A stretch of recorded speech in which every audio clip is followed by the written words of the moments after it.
बाबा, आज येताना बासुंदी घेऊन या ना. अगं, कालच आपण आईचा वाढदिवस होता म्हणून आणली होती ना. ऐकलं, गोकुळची बासुंदी पुन्हा खावीशी वाटतेय. खरं सांगू, मलाही खावीशी वाटतेय. पुन्हा पुन्हा खावीशी वाटणारी गोकुळ बासुंदी. अन्यथा महापालिका अधिकाऱ्यांच्यावर गुन्हे दाखल करू, सुशील भांदिगरे.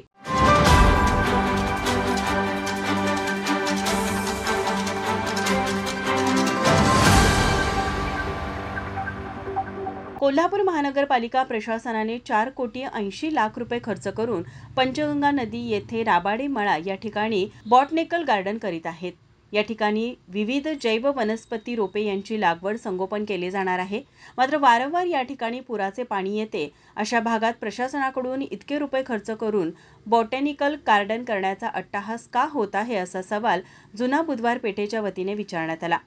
मागील 2 महिन्यापूर्वी आलेल्या महापुरामुळे या ठिकाणी केलेला खर्च पूर्ण वाया गेला आणि त्या मळ्यामध्ये पूर्ण पुराचे पाणी शिरले होते.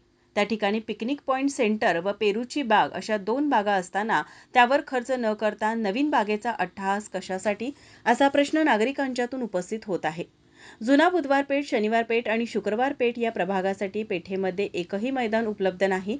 त्यामुळे ही जागा मैदानासाठी आरक्षण करून तिन्ही प्रभागासाठी उपलब्ध करून द्यावी, अशी मागणी जुना बुधवार पेठच्या वतीने करण्यात आली.